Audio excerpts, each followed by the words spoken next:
네, 그러면은 발표를 시작해 보도록 하겠습니다. 안녕하세요. 저는 울산과학기술원 유니스트 김영식이라고 합니다.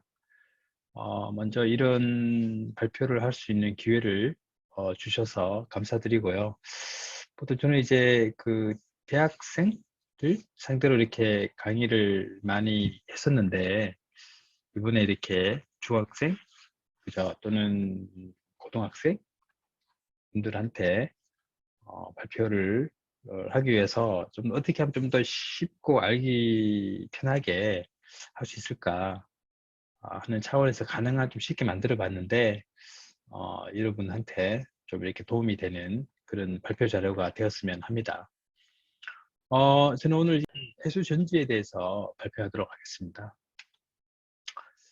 해수 전지를 발표하기 전에 먼저 전지, 여러분 뭐 잘 아시겠지만 전지란 무엇인가에 대해서 먼저 설명을 드리도록 하겠습니다. 전지는 여러분 뭐 많이 쓰고 있고 잘 아시겠지만은 전지라고 하는 것은 화학 에너지를 전기 에너지로 변환시켜 전자기기에 공급하는 그런 하나의 장치입니다. 이런 장치를 화학 에너지를 전기 에너지로 바꾸는 장치를 갖다가 이제 전지라고 정의를 하고요.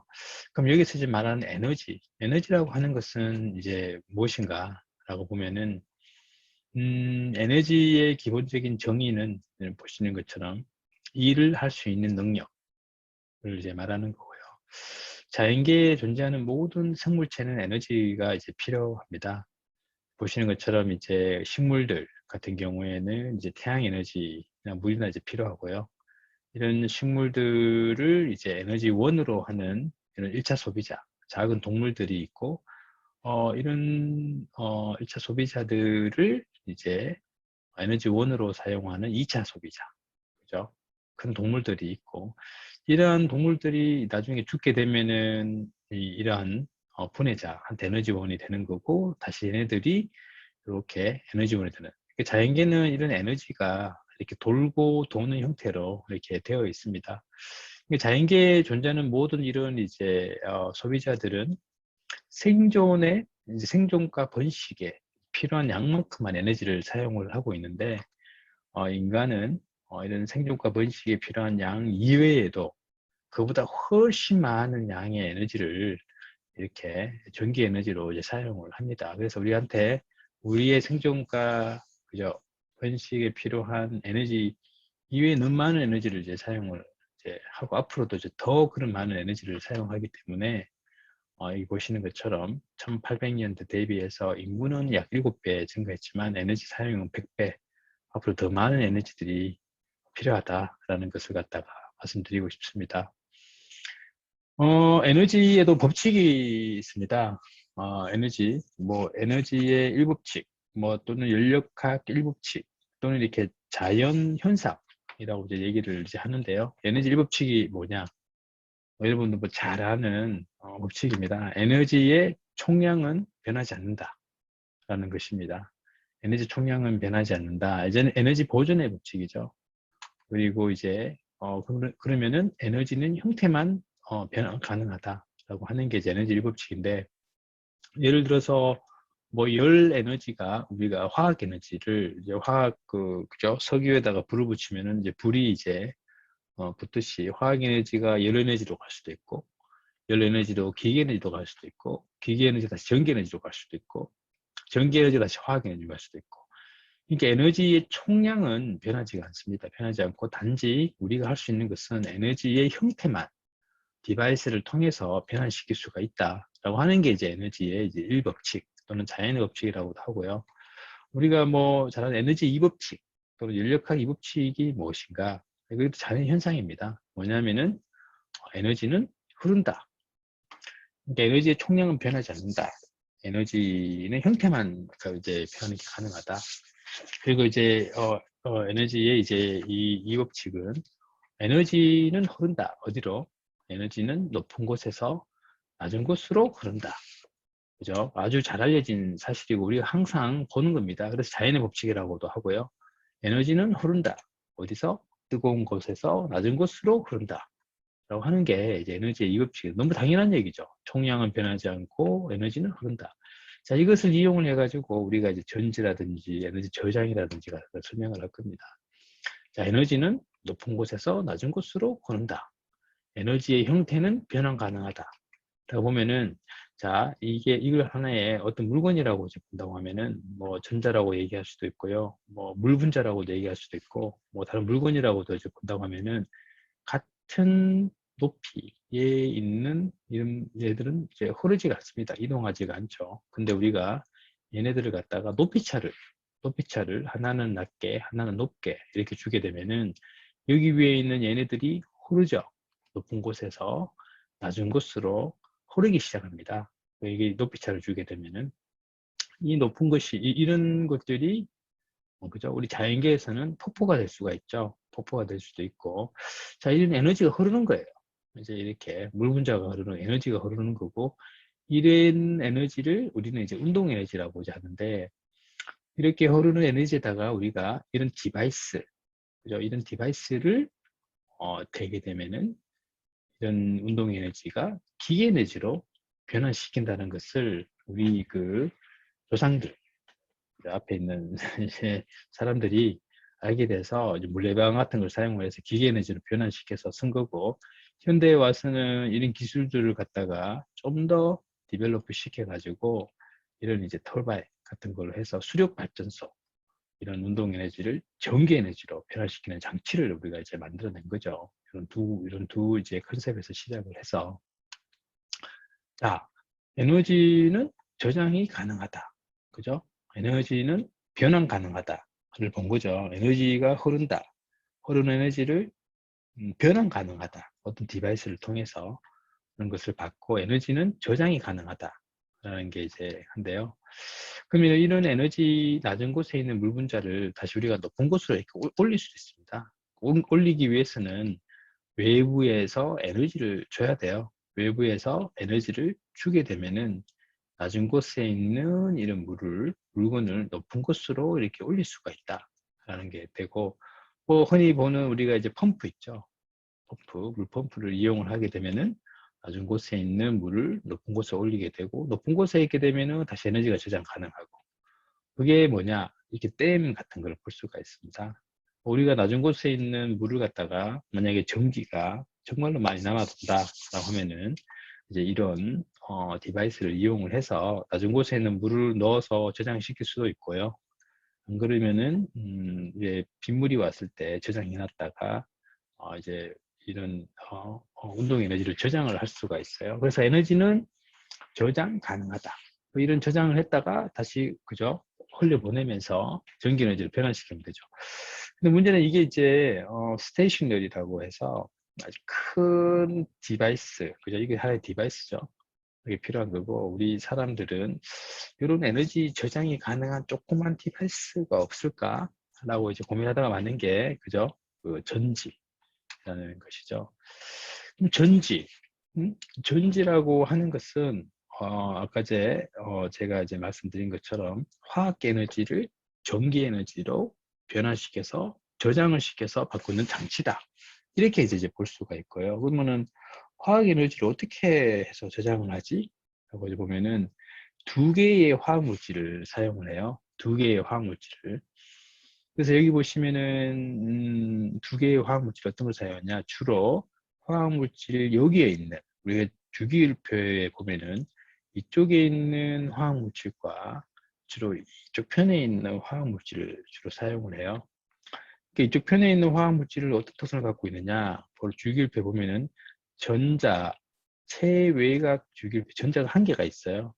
그럼 한 개가 있는 얘네들의 메탈의 특성은 항상 전자를 잊어버리려고 하는, 이 전자를 그냥 뱉어버리려고 하는 특성이 굉장히 강해요. 그래서 전자가 하나 없어지면은 더 안정한 형태를 띠니까 강하고, 이쪽에 있는 이 아톰들의 보면은 얘네들은 전자가 한 개만 더 있으면은 더 안정화될 수가 있기 때문에 어떻게든 전자를 더 하나 받으려고 하는 그런 특성이 이제 강해요. 이 두 개를 사용하는 거예요. 하나는 어떻게든 전자를 잊어버리려고 하고, 하나는 전자를 어떻게든 받으려고 하고, 이런 특성을 이용을 하게 되면은 우리가 어떻게 되느냐면, 하나는 이렇게 표현을 할 수가 있어요. 하나는 케미컬 포텐셜이라고 해서 화학 에너지가 높고, 얘는 어떻게든 전자를 주려고 하는 애를 이렇게 표현해요. 나는 어떻게든 전자를 주고 싶어 하고, 그죠? 얘는 어떻게든 전자를 받으려고 하고, 그래서 우리가 얘는 높은 화학 에너지를 갖고 있다. 하이 케미컬 포텐셜.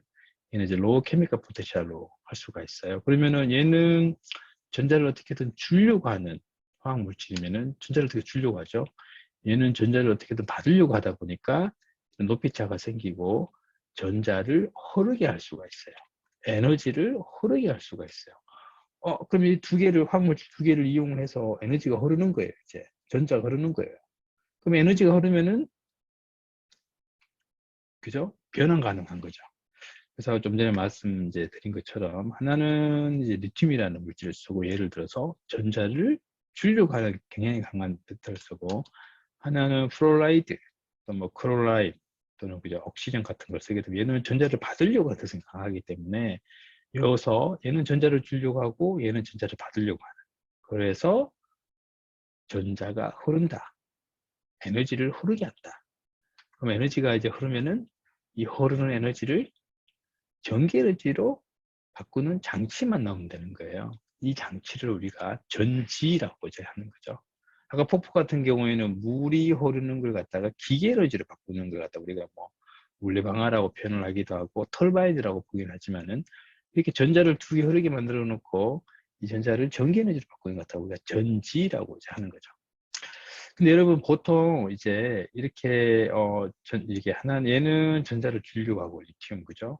얘는 전자를 받으려고 하는 특성이 굉장히 강해요. 근데 뭐 산소가 될 수도 있고 물이 될 수도 있는데요. 이런 물질들을 두 개 직접적으로 닿게 하면은 어떤 현상이 일어나느냐? 얘는 전자를 주려고 하고 얘는 전자를 받으려고 하기 때문에 직접 닿게 되면은 아주 급속한 전자의 이동이 생기면서 폭발 같은 게 생겨요. 이걸 우리가 열 에너지로 변환이 된다고 이렇게 얘기를 해요. 전자가 워낙에 빠르게 움직이면서 생겨나는 열 에너지가 생긴다. 그래서 뭐 이런 이제 여러분 뭐 이렇게 유튜브 같은 데 많이 보시면, 이거 메탈이에요. 조금 전에. 그죠? 이게 메탈입니다. 이게 리튬이나 나트륨 될 수도 있고요. 이런 걸 이제 물에 넣게 되면은,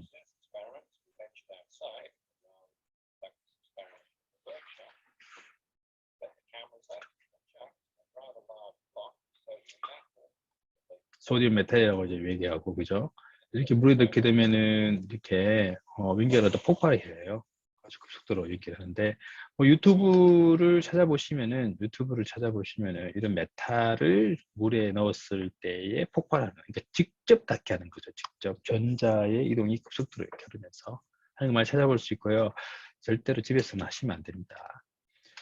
근데 이제 그러면은 이런 전자를 흐르게 할 수가 있다. 이런 화학물질 두 개를 이용을 하게 되면은. 근데 두 개, 그죠? 흐르게 직접 닿게 하면은 폭발이 일어나니까 우리가 필요한 거는 전기 에너지가 필요한데, 그죠? 전기 에너지가 필요한데, 열 에너지가 필요한 게 아니고, 그래서 얘네들을 직접 닿지 못하게 중간에 뭐 물질 하나를 더 넣게 돼요. 이걸 우리가 이제 전해질이라고 이제 얘기를 하는데, 전해질은 역할은 전자가 직접 이 물질에서 이쪽으로 가지 못하게 막아주는 역할을 하는 거고, 대신 이온만 움직이게 해요. 그래서 만약 우리가 전기가 필요할 때 얘는 전자를 잃어버리려고 하죠. 얘는 전자를 받고 싶어 하는데 이 전해질이라는 애 때문에 전자를 못 받아요. 이 전해질이라는 물질 때문에 뭐죠? 전자를 못 주고 못 받는 거지. 그래서 우리가 바깥으로 전선을 이렇게 연결시키면은 전선을 이렇게 연결시키면은 얘는 전자를 주고 싶어 하고 있는데 못 주고 있다가 전선이라는 애가 통로를 만들어 준 거예요. 전선을 따라서 이렇게 가는 거고, 얘는 어떻게 합니까? 전자를 받고 싶어 하는데 못 받고 있다가 이 외곽에 있는 전자가 그죠? 통로를 만들어줘서 전자가 이렇게 흐르는 거예요. 그래서 이렇게 이제 됐다. 그죠? 이 전자를 흐르게 만드는 거죠. 흐르게 만들고 여기 전자가 외곽으로 이렇게 흐르게 만드는 거예요. 간접적으로 흐르게 만들면서 이해를 시키고, 이 모든 물질이라는 게 전자가 이렇게 나가게 되면은, 그죠? 차지 밸런스를 맞추기 위해서 이온들이 이온들 플러스 이온들이 반드시 이렇게 가야 되고 이게 이제 전해질을 따라서 움직이는 거죠. 그죠? 이렇게 하면서 이제 전자를 외곽으로 흘리게 하고 E를 만들게 하는 게 하나의 전지의 원리입니다. 그래서 이런 이 전지를 이용을 해서 그죠? 에너지를 전기 에너지로 변환을 시키고 또한 우리가 필요할 때 전기를 저장을 하고 하는 것을 만들 수가 있어요. 컨트롤할 수가 있어요. 자, 이게 이제 우리가 전지라고 하는 거고요. 표현을 하면은 이렇게 화학물질 두 개를 똑같은 물질을 사용하면 안 되겠죠. 그죠? 화학물질이 하나는 케미컬 프로텍션이 높다라고 하는 것은 말씀드린 것처럼 전자를 주려고 하는 물질을 하나를 사용을 하고 한쪽은 전자를 받고 싶어 하는 화학물질을 사용을 하게 되면서 이 높이차를 이렇게 만들어 주게 되면은 이 높이차 때문에 에너지가 또는 전자가 흐르게 됩니다. 이렇게 전자가 흐르면서 그죠? 이 전기 에너지로 변화시키는 게 전지라고 하고 이런 원리를 이용을 해서 납축전지는 이런 요 물질을 PB 음극이라고도 표현을 하죠. 얘는 양극이라고도 표현을 하고 PB를 음극을 하고 PbO2를 양극으로 해서 여기서 전자가 이렇게 이렇게 만들어서 2V짜리 납축전지가 생긴 거고요. 또 뭐 그죠? 납축전지 다음에 나온 게 니켈 수소전지라고 해서 이것도 상용화된 전지입니다. 음극을 예로 사용하고 양극을 예로 사용해서 이렇게 하고 근데 얘네들은 볼테이지가 그저 갭이 좀 낮죠. 그래서 사람들이 이왕이면은 볼테이지를 좀 이렇게 높은 걸 사용을 해보자. 폭포가 높은 것처럼 그래서 사용을 한 게 리튬이랑 리튬 코발트 옥사이드를 쓰게 되면은 이렇게 높이차가 큰 전지를 만들 수 있다. 에너지를 흐르게 할 수가 있다라고 해서 이게 리튬 전지라고 어떤 화학물질을 쓰느냐에 따라서 볼테이지가 달라지는 전지를 이렇게 사람들이 만들게 된 거예요. 자, 이런 전지는 저장이 가능하다. 무슨 말이냐면은 사용을 다 했죠. 그러면 여기 있는 전자가 일로 다 흘러갔죠. 그죠? 그러면은 이제 일이 끝난 거예요. 근데 전지는 뭐가 가능하냐면은 다시 우리가 외부에서 에너지를 주게 되면은 외부에서 에너지를 주게 되면은 여기 있는 전자가 다시 위로 올라가요. 그죠? 이게 우리가 충전한다 라고 이렇게 표현을 하는 거죠. 여러분 뭐 핸드폰 낮에 충분히 쓰고 있다가 밤에 그죠? 충전한다 라고 하는 게 충전하는 게 외부의 에너지를 이렇게 줘서 여기에 있는 전자를 갖다가 위로 이제 올리는 거예요. 그래서 충전한다. 그래서 이런 전지들은 저장이 가능하다. 그래서 2차 전지다 라고 이렇게 이제 표현을 하고 있는 거고 여러분 뭐 이 2차 전지는 일상에서 많이 쓰이는 것이라서 아주 친숙한 전지입니다. 납축 전지는 차에 그저 많이 쓰이고 이건 장난감 같은 데 많이 쓰였다가 요즘 또 많이 쓰고 있는지는 잘 모르겠네요. 리튬 전지도 있고 그죠? 자, 그래서 이제 리튬 전지를 보면은 그죠? 이 양극이라는 물질을 리튬이 포함된 이런 물질을 쓰고 있고요. 음극은 리튬 메탈 초창기입니다. 이렇게 써서 충전하게 되면은 그죠? 충전하게 되면은 이 양극 화학 물질 안에 있는 리튬이 이온이 이렇게 음극으로 가서 모여 있으면서 전기를 저장하고 있다가 방전하게 되면은 사실 리튬이 이렇게 나와서 그죠? 이렇게 가는 거예요. 그래서 이게 우리가 충전한다. 그죠? 이게 충전, 한번 충전, 밤에 충전하는 거죠. 낮에는 이제 핸드폰 같은 거 사용할 때 방전, 이렇게 하면서 에너지를 이제 뽑아내는 거죠. 다시 충전, 방전, 충전, 방전. 여러분들이 뭐 얘를 갖다가 뭐 배터리를 1년 정도 쓴다라고 하면은 뭐 하루에 한 번씩 충전한다고 하면은 요 얘네들 갖다가 한번 충전 방전하는 거 한 사이클 이라고 하면 365 사이클을 쓰는 거죠. 2년 쓴다 이러면 그죠?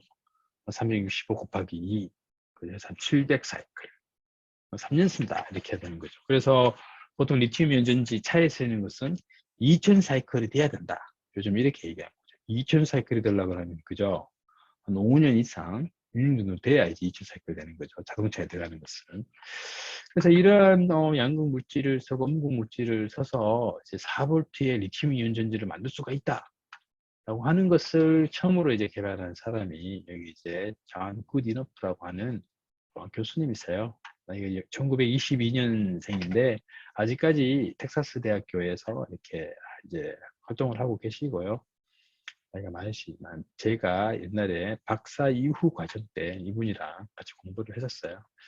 이분이 이제 이런 코발트 옥사이드가 그죠? 4볼트까지 뉴 캐소드 머티리얼 이렇게 처음으로 이렇게 하이에너지 리튬이온 전지를 처음으로 이렇게 개발을 하면서 나중에 노벨상을 이제 받게 됐고요. 근데 여기서 끝난 게 아니라 문제는 얘란 양극 물질이 이제 좋은데 충전하게 되면은 리튬 메탈이에요. 그죠? 모든 메탈이 리튬이 갔다가 이렇게 골고루 이렇게 묶는 게 아니라 모든 메탈은 이렇게 수지 형상, 덴드라이트라고 그래요. 한국말로는 수지상이라고 하는데 바늘처럼 이렇게 솟아 나와요.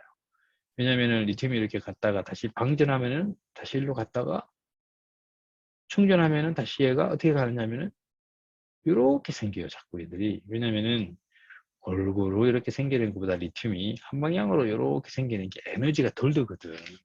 음? 그래서 메탈을 하게 되면 충방전을 하게 되면 메탈이 계속 이렇게 성장을 하다가 나중에 어느 정도로 충전을 계속하게 되면 결국은 얘가 성장해서 나와서 양극을 갖다가 딱 찔러요. 그러면서 쇼트가 나면서 화학 에너지죠. 그러면은 음극과 양극이 직접 닿는 거예요. 직접 닿으면 아까 폭발한다 그랬죠. 그래서 폭발이 일어나는 거예요. 그래서 아니 얘는 발견했는데 얘가 메탈을 처음에 이제 쓸 때 이렇게 폭발을 해서 그죠? 어떤 현상이 일어났냐면은 이제 처음에 이런 메탈을 이용을 해서 전지를 만들었더니만은 그죠? 1989년도에 몰이라는 회사가 전지를 시판을 했는데 자꾸 폭발이 나가 회사가 폭망해 버렸어요. 그래서 이게 1988년도에 이 리튬 전지가 이렇게 되나? 라고 이렇게 하다가 그죠? 누가 그러면은 메탈 대신에 메탈 대신에 음극을 받을 수 있는 구조가 좀 열려 있는 다른 물질을 쓰자. 그게 이제 그래파이트예요. 그래파이트가 흑연이라고 그래요. 흑연. 여러분 여기 연필심 있죠? 연필심 보면은 연필심 흑연 물질이 뭐 굉장히 값싼 물질인데 아주 이게 리튬을 담을 수 있는 좋은 구조로 되어 있다는 것을 알게 됐어요. 충전하면은 여기에 있는 리튬이 다시 음극으로 가서 이렇게 모여 있다가 다시 방전하면은 다시 얘가 이렇게 가서 그죠? 이게 락체어 이렇게 하면 흔들 의자 같은 그죠? 다시 충전하면은 다시 이렇게 갔다가 다시 이렇게 하고 그래서 이런 음극을 사용을 하면서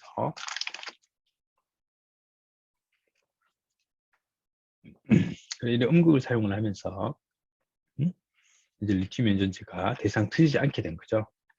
그래서 이런 음극 물질을 처음으로 제안한 분이 일본의 요시노라는 이제 교수님이고 이분은 이제 화학과를 졸업한 다음에 회사에서 오랫동안 일을 했었어요. 바로 회사에서 일을 하면서 회사에서 이걸 이제 발견을 했어요. 그 나중에 이제 박사학위는 좀 늦게 받으셨는데 발견하면서 이분도 같이 이렇게 그렇게 양극 물질을 발견하고 음극 물질을 발견하면서 그죠? 그 다음에 LIB 리튬 아이온 배터리 그죠? 라는 것을 갖다가 상용화를 시키고 그 다음에 이제 이 상용화가 된 게 제품이 나오게 이제 된 거죠. 그러면서 조그만 기기부터 시작을 해서 나오기 이제 시작했다가 나중에 이렇게 점점점 이렇게 대용량으로 지금은 뭐 리튬이온 전지가 거의 대부분 다 쓰이죠. 여러분 뭐 그죠? 스마트폰 뭐 노트북 almost everywhere 그죠? 그다음에 이제 뭐 자동차에 들어가려고 하는 거죠. 그러면 ESS라고 저장량치로 들어가려고 하는 거죠. 이런 식으로 해서 이제 계속 리튬이온 전지가 점점점 확장이 된 거죠. 그래서 이러한 공로로 인해 가지고 이제 이분들이 리튬이온 전지를 발견한 이분들이 2019년도에 노벨 화학상을 이제 수상을 했어요. 근데 이렇게 좋은 전지가 리튬이온 전지가 정말로 그죠? 모든 문제가 다 해결되느냐? 그게 아니에요, 여러분. 그게 아니에요. 그죠? 왜냐면 요즘 이제 뉴스에서 많이 보는 것처럼 리튬이온 전지가 이렇게 자꾸 폭발 사고가 자꾸 일어나는 거예요. 응? 응? 폭발 일어나고 또 이러한 폭발 안정성과 더불어서 그다음에 문제가 뭐냐면은 이 리튬이라는 물질 자체가 여러분 희귀금속이에요. 희귀금속. 지각의 0.002% 정도만 존재하고 있는 희귀금속이라서 어떤 그 조사에 의하면은 전기 자동차가 다 만들어지고 한다고 하면은 지구가 갖고 있는 리튬 가지고는 전기 자동차에 다 들어가는 배터리를 만들 수가 없다. 우리가 뭐 전기 자동차에만 리튬이 들어가나요? 그죠? 나중에 뭐 ESS라고 해서 대용량 에너지 저장 장치, 태양광, 풍력 이런 에너지를 저장하는 데 필요한 그런 것들이 이제 필요한데 그런 리튬이 없어요. 이런 리튬이 점점점 없어지다 보니까는 리튬의 가격이 점점점 이제 고가로 되는 거예요. 보시면은 제가 아까 다시 한번 설명했듯이 리튬이온 전지는 양극과 음극 물질이 달려 있는데 양극을 리튬이 녹아 있는 고체 물질이라고 우리는 얘기해요. 리튬 아이언 솔리드 솔루션이라고 했는데 리튬이 녹아 있는 고체 물질, 리튬이 이 고체 물질 안에 이렇게 녹아 있다가 축전하면은 얘네들이 음극으로 가서 충전하다가 다시 방전하면은 얘네들이 오면서 에너지가 왔다 갔다 충전돼. 그럼 전지의 에너지는 이 양극이라는 물질 안에 리튬이 얼마만큼 많이 녹아 있느냐에 따라서 에너지 양이 이제 결정이 되는 거죠. 근데 이 전지 전체 가격의 약 36% 이상이 이 양극 물질이에요. 리튬과 코발트. 이 가격이에요. 이 가격이 점점 더 올라가고 있는 거예요, 여러분. 또 리튬이 희귀금속이고. 그래서 이 리튬이 아닌 다른 대체 물질이 없느냐라고 이제 고민을 하다가 나온 게 해수예요. 그게 무슨 리튬 이온이 녹아 있는 고체 물질 대신에 나트륨 이온이 녹아 있는 액체. 나트륨 이온 녹아 있는 액체가 뭐지? 해수. 그리고 소금물이 될 수 있죠. 그게 양극 물질이 될 수 있지 않을까? 항상 좋은 질문을 해야 되죠. 가능하지 않을까? 그러면 이게, 그죠? 그럼 보면은 나트륨 이온이 녹아있는 액체를 쓰고, 그죠? 얘가 만약에 양극 물질이 된다고 가정을 하면은, 충전하면은 나트륨 이온이 녹아있는 이 물에서 음극으로 갔다가 다시 방전하면은 똑같이 나트륨이 이렇게 가게 되면은, 그럼 이게 양극 물질로 사용할 수 있지 않을까? 가능할까라는 질문이 그래서 나온 거고, 이게 가능하다고 하면은 리튬이온 전지 대비해서 얼마나 더 좋을까? 정말로 이게 가능하다고 하면은 얘 가격이 얼마지? 라는 거죠. 여러분 뭐 조금만 밖에 나가면 다 해수죠. 우리나라는 삼면이 바다라서 그죠? 무한한 해수를 이렇게 양극 물질로 쓰는 게 아니라 그죠? 이 무한한 해수를 양극으로 쓰자라고 하는 게 해수전지의 최초의 이제 컨셉입니다. 그래서 그럼 이게 가능할까? 그죠? 해수를 보면은 해수에는 그죠? 이게 해수인데 해수에는 이제 물이 이제 96.5%고 소디움 이제 나트륨 NaCl이 이만큼 있는 거죠. 그 물은 pH가 약 8이래요. 여러분 8입니다. 8이라서 그럼 이게 이제 기본적인 메커니즘이 이제 어떻게 가능할까라고 보게 되면 충전 여러분 충전을 한다라는 게 그죠? 외부에서 전하 또는 외부에서 에너지를 줘서 사실 여기서 전자를 빼내는 거예요. 전자를 빼내서 이렇게 이제 음극으로 옮기는 거죠. 전자를. 근데 이제 전자만 나오는 게 아니라 모든 물질은 차지 방향성을 맞추기 위해서 이온도 같이 가는 거죠. 이온도 같이 가는 거죠.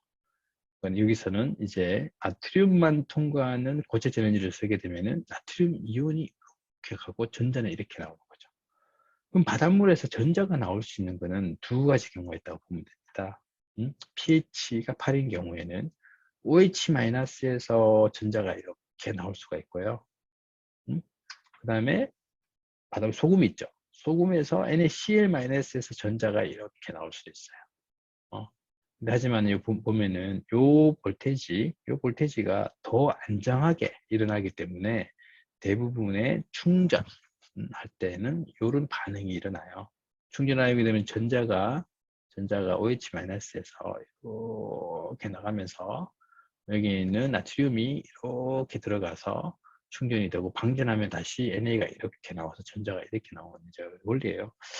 이게 가능하다고 하면은 물론 이것도 이제 가능하죠. 이게 가능하다고 하면은 바닷물을 보면 여러분 밖에 보이는 바닷물은 파도가 이렇게 치잖아요. 위에서 보면 파도가 이렇게 치는 것 같지만 사실은 안에서 이렇게 뱅글뱅글 돌고 있어요, 여러분. 뱅글뱅글 돌아요. 그죠? 이렇게 뱅글뱅글 돌고 그러면 어떻게 합니까? 소디움과 안에 있는 물과 산소가 이렇게 서큘레이션 계속 되는 거예요. 그죠? 바다가 이렇게 계속 도는 거야. 그럼 얘가 무한한 자원인 거예요. 여러분. 소디움 이온이 계속 돌고 있는 거예요. 소디움 이온이 어마어마한 소디움 이온이 그죠? 우리가 원하는 거예요. 디바이스만 넣으면 돼. 응? 음극하고 전해질까지만 넣으면 되고 양극이 바닷물 자체가 양극인 거예요. 그래서 충전해서 여기 있는 나트륨이 들어가면 다시 돌면서 계속 나트륨을 공급해 주니까 와 바닷물 자체가 양극이야. 배가 바다 위로 떠가면 양극 물질 위로 떠가는 거예요.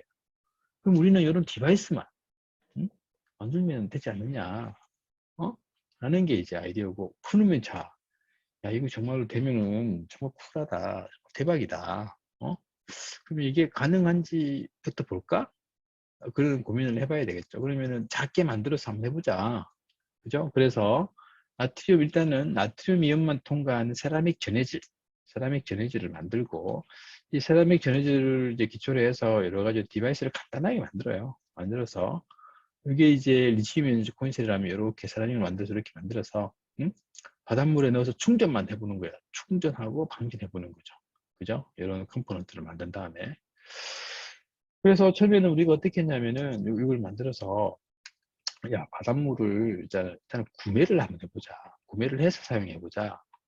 여러분 제가 바닷물을 시그마 알드리치라는 외국 화학회사예요. 바닷물이 이렇게 비싼 줄은 진짜 몰랐어요. 1리터에 55달러. 우리나라 돈으로 약 7만 원 하나? 지금은 더 올랐을 수도 있어. 이 바닷물을 사용했어요. 이게 물론 그죠 어느 정도 정제된 뭐 이렇게 좀 정제된 바닷물이라고 하지만 바닷물이 이렇게 비싸구나 라는 걸 알게 됐어요. 이런 바닷물을 처음에는 사용을 하다가 우리나라가 뭡니까? 그죠? 여기가 환동해죠. 그죠? 여기가 환동해죠. 그죠? 근데 우리나라는 뭡니까? 이 삼면이 바다가 아닙니까? 유니스트가 여기 있어요. 울산과학기술원. 유니스트가 여기 있어서 유니스트에서 차 타고 조금만 나가면 울산 앞바다에 다 바다예요. 그죠? 우리가 그래서 여기에 나갔죠. 학생. 지금 학생이 나가서 어디 나갔어요? 바닷가에. 뭐하러? 양극 물질을 가지러. 양극 물질을 가지러 왔어요. 양극 물질을 가지러. 양극 물질을 가져가서 양극 물질을 가져가 가지고 우리가 이렇게 가지고 왔어요.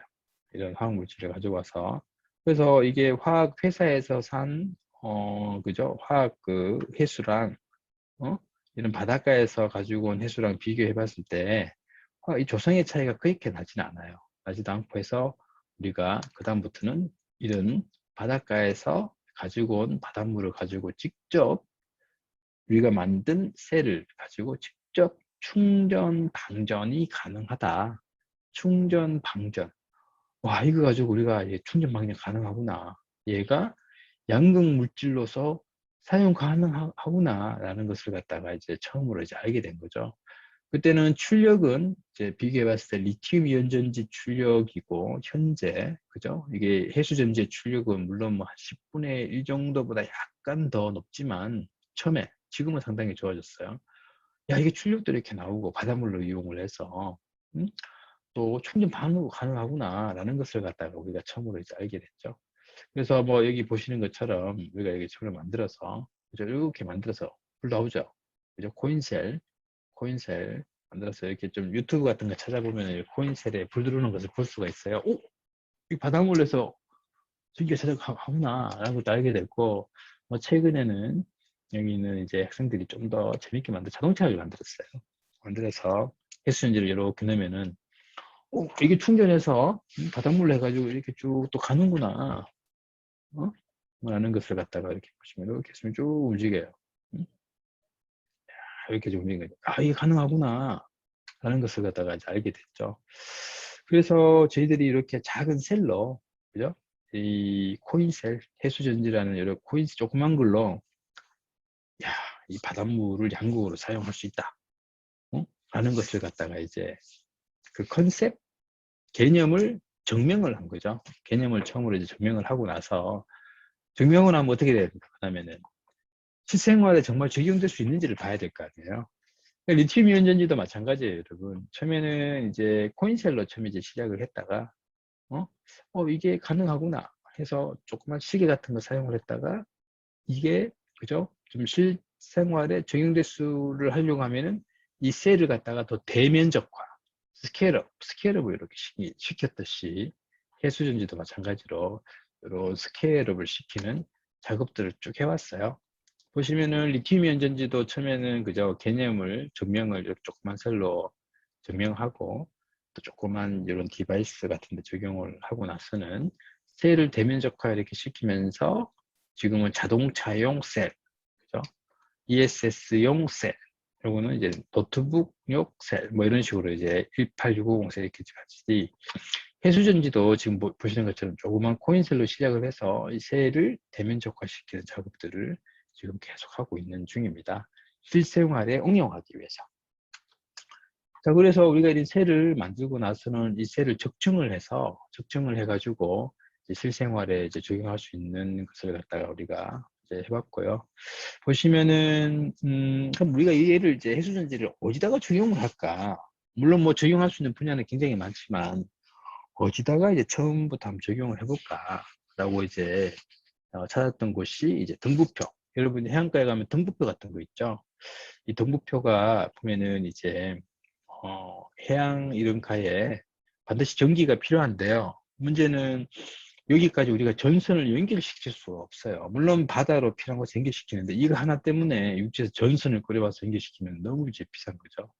그래서 이게 독립적으로 전기가 생산되고 저장이 되는 디바이스예요. 그래서 전기는 여기 보시면 태양전지 있죠. 태양전지로 전기를 발전을 시키고 이 발전된 낮에 얘는 왜냐하면 등부표는 밤에 돌아가야 되니까 밤에 신호등 역할을 하는 거죠. 그 낮에 태양전지로 전기를 발전시키고 밤에는 안 되니까 여기에 납축전지가 들어가 있어요. 납축전지가 이렇게 4개가 들어가 있어요. 납축전지를 통해서 전기를 이렇게 저장을 시켰다가 밤에 이렇게 불을 밝혀요. 불을 밝히는 애인데 얘가 문제가 납축전지를 여기 넣고 이제 물이 안 들어가게 닫긴 해놨는데 얘가 이제 태풍 불거나 바람이 세게 불면은 얘가 워낙에 이렇게 세게 움직이다 보니까 자꾸 물이 차게 되면은 작동이 안 돼. 그죠? 그렇게 되면은 밤에 신호등이 이제 작동이 안 되니까 이게 배들이나 이런 것들이 큰 문제가 되겠죠. 그래서 여기에 있는 일하시는 분이 해수전지로 가능하지 않나? 해수전지 얘기 듣고 와가지고, 그죠? 보니까는, 이걸 갖다가 포인트를 갖다가 약간 세서, 어, 어, 어,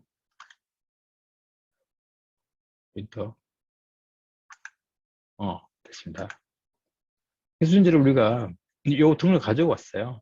가지고 오셔가지고, 그래서 우리 해수전지 각킹셀로 이렇게 직렬 변경을 연결해서 물러가지고 돌려보니까, 이게 불이 여러분 너무 잘 나오는 거예요. 그래서, 해수전지가 잘 된다. 그래서 이제 납축전지 대체용 해수전지를 갖다가 만들어서 지금 하고 있는 중입니다. 그래서 이제 보는 것처럼 이런 작은 셀로 시작을 해서 또 이런 이제 큰 셀로 가게 되면은 이 큰 셀을 또 이렇게 적층을 하게 되면은 우리가 해양 쪽에 있는 여러 가지 소규모 해양 기기가 있어요. 이런 데도 충분히 적용이 가능하고 중규모, 나중에는 대규모까지 이렇게 가능하지 않을까라는 그런 이제 계획을 가지고 있습니다.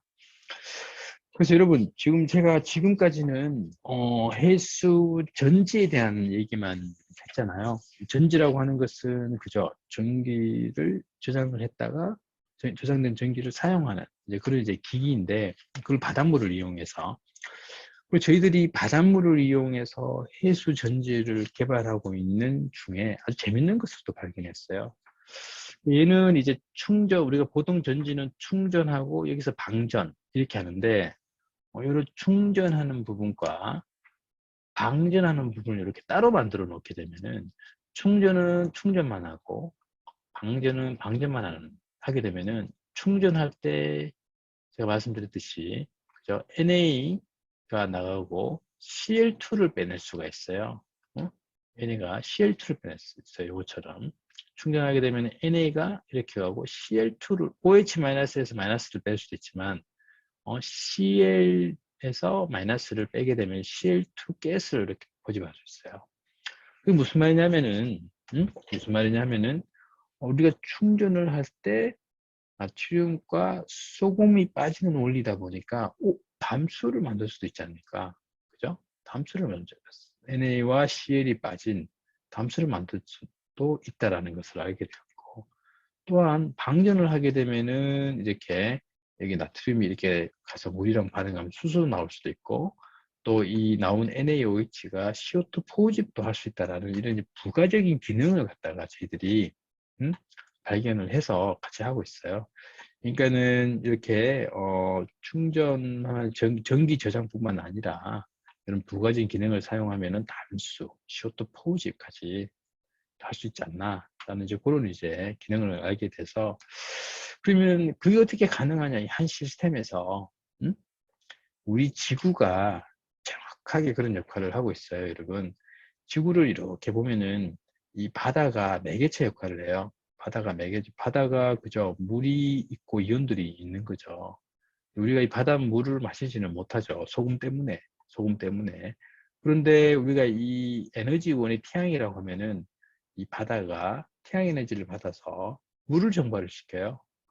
물을 정발, 소금을 놔두고 물을 정발해서 물이 이렇게 올라가서 여기에 쌓이면서 에너지가 저장이 되는 거죠. 그죠? 에너지가 저장이 돼서 또한 이게 우리한테 담수도 주는 거죠. 담수도 주고, 그죠? 근데 여러분 CO2를 지구에서 CO2를 가장 많이 포집하고 있는 게 바다예요. 이렇게 이게 물이 이렇게 순환을 하면서 이 속에 있는 CO2를 포집해서 바다에 많이 저장을 하고 있어요. 그러니까 사실 이 지구가 예, 이렇게 에너지도 저장을 하고 담수도 만들고 CO2 포집하는 이런 기능을 하고 있고요. 저희 해수전지라는 시스템이 이런 이제 복합 기능을 할 수 있지 않나라고 해서 그런 연구를 저희가 갖고 있는 해수 자원화 기술 연구센터가 저기 학교에 있어요. 해수 자원화 기술 연구센터의 목적은 뭐냐면은 해수라는 것을 갖다가 하나의 자원으로 보자. 우리가 그동안 너무 그죠? 석유를 자원으로 하고 화학물질이잖아요. 리튬을 자원으로 하고 화학물질이잖아요. 여러분 해수도 화학물질이에요. 그죠? 너무나 풍부한 화학물질이에요. 이런 해수를 자원으로 하고 여기에 우리가 잘하는 기술을 접목을 시킨다면은 이 해수가 전기를 저장할 수 있는 양극 물질로도 사용할 수도 있고 해수가 우리한테 필요한 담수도 주고 해수가 우리한테 해로운 CO2도 포집할 수 있는 기능을 할 수 있지 않을까라고 해서 국내 최초로 여러 해수 자원화 기술 연구 센터가 저기 유니스트에 이렇게 있고요. 여기에는 이제 각각 전문 교수님들이 이용을 해서 해수를 전기 저장하는 것을 제작하고 있고, 해수를 담수를 하고 있는 이제 교수님도 계시고, 해수에서 수소를 생산하시는 분 계시고, 해수에서 CO2도 포집하고 있는 교수가 이렇게 계셔가지고 이 해수 자원화 기술에 대해서 집중적으로 연구를 하고 있습니다, 여러분. 그래서 제가 다시 한번 이렇게 말씀을 드리면은 우리가 많이 쓰고 있는 화학 물질 있죠. 석유 화학 물질. 석유 화학 물질은 이런 석탄, 석유, 그죠? 이러한 물질들을 이용을 해서 이런 물질들이 우리가 새로 개발을 한 게 아니라 사실 이런 물질들이 땅속에 있었죠.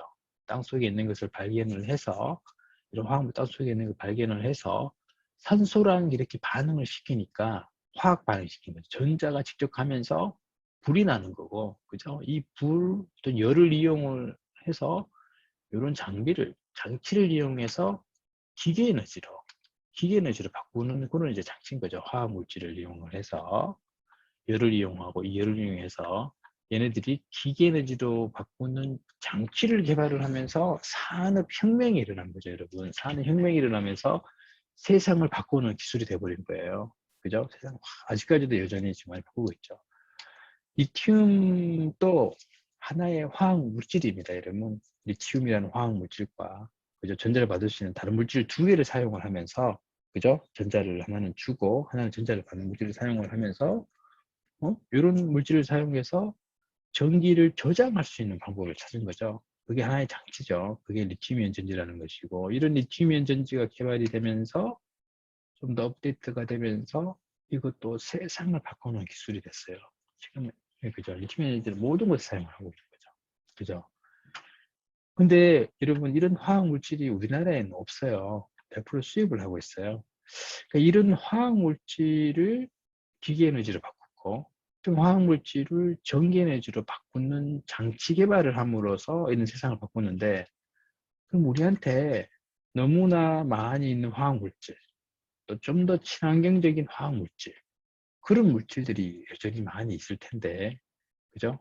바닷물, 제가 하고 있는 바닷물이 그 중에 하나인 거죠, 해수가. 이런 해수를 이용할 수 있는 새로운 장치 개발한다고 하면은 정말 우리한테 더 필요한 에너지를 기울지 않을까 하는 생각을 하게 됩니다. 그래서 이런 해수가 우리가 화학 물질로 하나 본다고 하면은 그죠? 이런 이제 장치, 해수 전지 또는 해수 자원화 기술이 이런 화학 물질을 우리가 또 하나 필요한 에너지로 바꾸는 그런 장치가 될 수가 있고, 이런 기술이 잘 개발이 된다고 하면은 또 세상을 바꿀 수 있는 기술이 되지 않을까라고 생각을 하고 있습니다. 여러분, 제 강의는 여기까지고요. 긴 시간 동안 들어주셔서 정말 감사드리고, 제가 뭐 여러분 질문을 받아서 직접 이렇게 또 알려드리고 싶지만, 또 상황이 이런 상황이라서 궁금한 거 있으면은 저한테 이렇게 메일을 보내주시거나 따로 연락을 주시면은 제가 여러분 질문에 가능한 대답을 해드리도록 하겠습니다. 여러분, 정말 긴 강의 들어주셔서 감사드립니다.